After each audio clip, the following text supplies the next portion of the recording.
আমাদের এই বাগানটা হলো হাজী মোহাম্মদ দানেশ বিজ্ঞান প্রযুক্তি বিশ্ববিদ্যালয়ের পাশেই। আমরা বাগানটা করছি হলো নিজের উদ্যোগে। এই বাগান সাধারণত আনারের বাগান বাংলাদেশে নাই। তো যার কারণে আমরা এটা অনেক চিন্তা ভাবনা করে দেখলাম যে এটা হলো আমাদের একটা প্রাথমিকভাবে আমরা বিজনেস আকারে নিতে চেষ্টা করছি যে আমাদের একটা কিছু করতে হবে এইভাবে, এবং পরবর্তীতে এটাকে আমরা দেখলাম যে না, এটা বাণিজ্যিক আকারে করার পরেও বাংলাদেশে চাহিদা পূরণের জন্য বাংলাদেশ মূলত এই আনাটা বাইরে থেকে ইম্পোর্ট করে।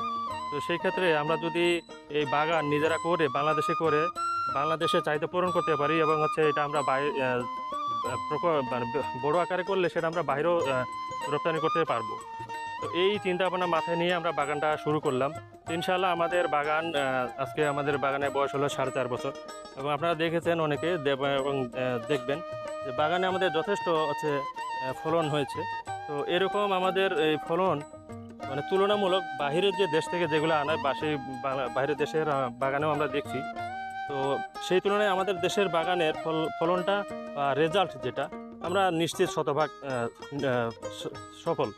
তো এই ক্ষেত্রে বাংলাদেশে কেউ যদি এই বাগান করতে চায়, আমি বলবো যারা তরুণ উদ্যোক্তা আছে তারা করতে পারেন, এবং এটা হলো প্রচুর লাভজনক। এটা কর্মসংস্থানের ব্যবস্থা হবে, বাংলাদেশের পুষ্টির ঘাটতি পূরণ হবে, বৈদেশিক মুদ্রা হবে, সেভ হবে, আরও অনেক আছে এখানে।